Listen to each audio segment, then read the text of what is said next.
Comunidade Paz e Bem, bom dia. Meu nome é Adriana, sou a Adriana de Nanã, do Instituto Amonanã, e como sempre eu tenho a grata satisfação de estar aqui mais uma manhã com vocês. Bom, agora dando início à nossa série sobre o livro O Espírito da Intimidade, Ensinamentos Ancestrais Africanos sobre Maneiras de se Relacionar, de Sobonfu Somé, que eu expliquei um pouquinho porque, né, desse livro agora nesta série.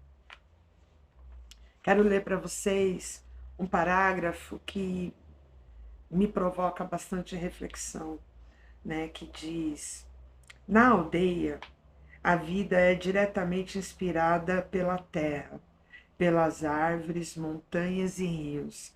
Assim, o relacionamento entre o homem e a natureza é traduzido na construção da comunidade e das relações entre as pessoas. É, me faz pensar, e também, na verdade, eu trago coisas que eu já venho falando com vocês aí no decorrer dos outros episódios, que é o quanto nós somos tirados da nossa, do nosso eu, né? O quanto nós somos conduzidos para nos movimentarmos e sermos algo que não reflete a nossa natureza. E uma delas é tirar o ser humano do espectro de natureza em si, como se a gente não fizesse parte da natureza, como se os nossos atos não impactassem no nosso meio, seja da forma da gente se relacionar com as pessoas, seja de como a gente lida com o nosso próprio corpo, como a gente consome, né? A gente consome produtos, seja roupa, calçado, equipamentos eletrônicos, como se nada disso saísse da natureza, como se a gente, quando dá um clique ali no celular, aquilo se materializasse do nada, não saísse de elementos base da natureza, que não impactasse no nosso meio. A gente não reflete sobre o descarte. Isso me faz pensar também, não apenas o descarte. Eu posso falar de plástico, eu posso falar de vários elementos, mas de como a gente descarta as pessoas também.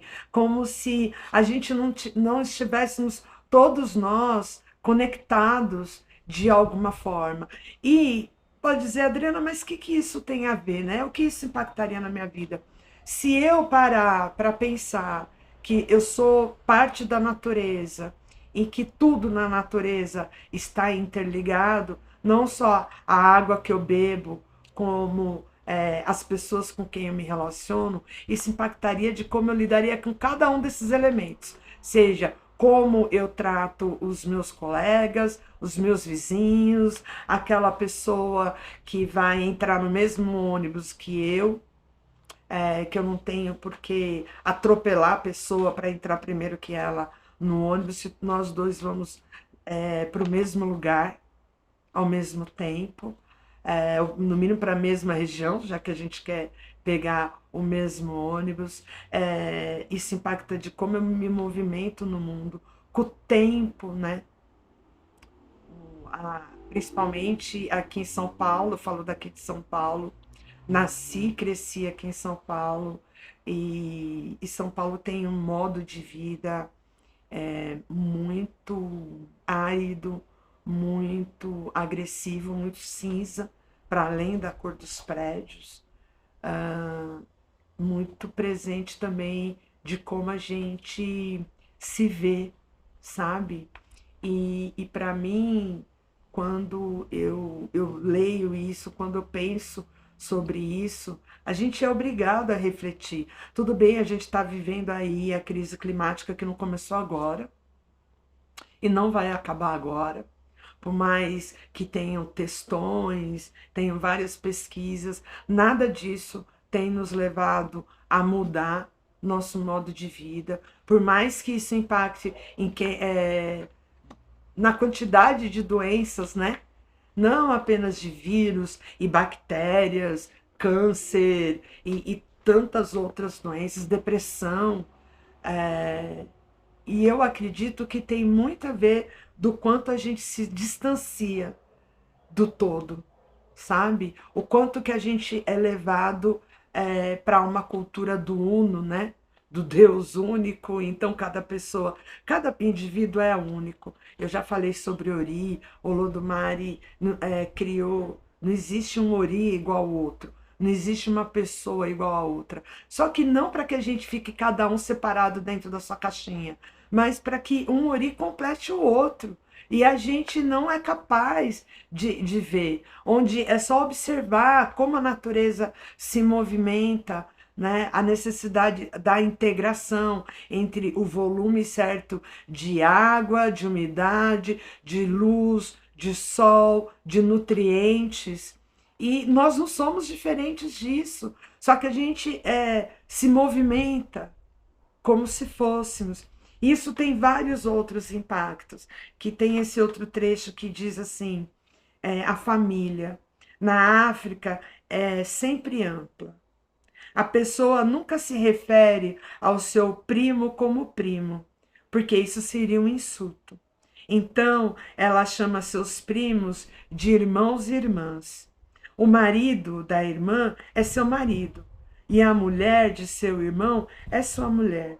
As crianças também são estimuladas a chamar outras pessoas de fora da família de mães e pais, irmãos e irmãs. Qual o impacto disso, gente?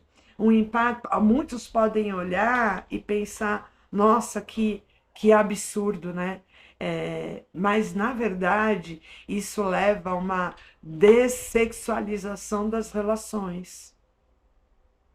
Porque se eu olho o outro, porque e aí que tá, né? Quando se olhar a mulher ou o marido, onde cada um é propriedade do outro, e principalmente a mulher como propriedade do marido, os filhos propriedade do marido, e toda essa relação de propriedade nos leva mais uma vez a essa relação, essa construção do uno, né? No caminho do uno, aquela família, aquele grupo familiar, como se estivesse desconectado do todo, nos leva para espaços cada vez mais reclusos. E nessa hipersexualização das relações, e eu acho que essa estrutura onde o núcleo familiar ela tivesse descolado do todo, então cada indivíduo está descolado do todo, se descola da natureza, se descola do grupo familiar, e aí esse núcleo familiar se descola da sociedade como um todo, se descola de uma família maior, nos leva a espaços reclusos que favorece todo tipo de violência. Eu costumo dizer que quando a gente observa as culturas tradicionais, a gente vê que o Estatuto da Criança e do Adolescente não é uma modernidade. Porque numa proposta como essa, onde não apenas os adultos são levados a olhar as crianças, se responsabilizar e ter o olhar de como se fosse seu filho, e as crianças verem os adultos como seus pais, é um ambiente onde a criança deveria se sentir segura na presença dos adultos. E todos os adultos se sentir responsável não apenas pelo sustento, a manutenção física daquele indivíduo, daquela criança, mas também de dar bons exemplos, de dar bons conselhos, de mediar os conflitos. Percebe que não haveria tanta, tanta necessidade, inclusive, né, de mediação de conflitos, porque há menos tensão. A gente vive numa sociedade onde a criação e a educação de uma criança parece que é responsabilidade única, exclusivamente da mulher. Não importa se essa mulher ela tem uma rede de apoio ou não. Aí a gente fica construindo e propondo redes de apoio, grupos no WhatsApp, grupos na internet, ONGs e associações de apoio, enquanto que aí essa mulher ela tem que sair de casa, tem que gastar condução para ir até esse rede de apoio, enquanto sua vizinha era só antigamente era sua rede de apoio. A sua vizinha, a sua avó, a sua mãe, as suas mais velhas eram sua rede de apoio, onde numa estrutura onde as pessoas todas elas são responsáveis pelas crianças, eu não precisaria ter medo de sair para trabalhar. Onde eu teria certeza que meu filho estaria bem cuidado. Não apenas de alimentação, mas de bons exemplos, de bons conselhos. E a gente não tem isso. A gente não tem isso. Pode dizer, Adriana, olha, você está trazendo essas reflexões sobre cultura tradicional africana e tal, buscando autores, histórias de vida, né, de africanos, contando suas experiências, porque a gente deve todo mundo parar. Eu acho que sim, a gente deve parar. Eu não acho que existe uma receita de bolo de como a gente pode viver melhor e se relacionar melhor, mas eu acho que existem lições do passado que a gente pode rever. A gente não precisa inventar a roda, basta a gente conseguir se abrir um pouco mais, sabe? Se cada um fizer a sua parte, se cada pessoa é, passar a ver o outro como parte de si, tudo muda, tudo pode mudar. Porque quando eu vejo a minha vizinha, o meu vizinho como parte de mim, de alguma forma, eu preciso ter um pouco mais de carinho e de empatia com esse outro, ou com essa outra pessoa, com essa criança, né? Eu posso me sensibilizar com uma mãe, eu posso me sensibilizar com um pai. E vamos lembrar que enquanto pessoa preta, eu ainda, e no Brasil, a gente ainda tem um agravante que a gente não teve sequer direito a ter família. Todas essas estruturas aqui falando de uma cultura da Gara, né? Mas tantas outras culturas tradicionais africanas, todas as outras formas de vida foram quebradas, foram massacradas quando temos essa diáspora forçada, como quando somos sequestrados de nosso meio, nossos ancestrais foram sequestrados desse meio e somos privados de termos família, somos privados de termos uma estrutura social mais equilibrada, mais justa. Somos privados, sim, quando a gente olha toda essa necropolítica, toda essa estrutura, quando a gente fala de genocídio de juventude negra, quando a gente fala de encarceramento em massa, quando a gente fala de violência obstétrica, e eu poderia passar uma semana aqui falando de situações que vocês podem buscar aí, é só jogar aí no Google sobre cada uma dessas coisas que eu disse e pedir os dados, entendeu? Não preciso. Aqui esse espaço não é para trazer dados, é para trazer reflexões e entender que tem como a gente rever a nossa forma de se ver, a nossa forma de se organizar enquanto família, né? Não é à toa que muitas vezes você não se dá bem com seu irmão ou com a sua irmã e tem uma pessoa não sanguínea e que você tem afinidades e tem elos como se fosse sua família.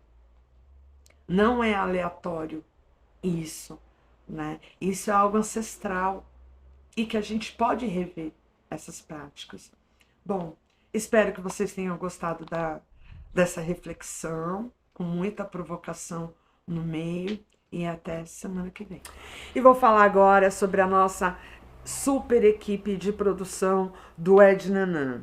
Nós temos na captação e edição dos vídeos a Aline Rocha, que é a Ifachê, que está dançando logo depois dessa câmera. Nós temos a Flávia Alves, que é a Ifacheuá, que também nos dá um super apoio. Temos a Gleice Bezerra, que é a Ifabemileque. Temos na produção e projeto gráfico Juliana Vieira.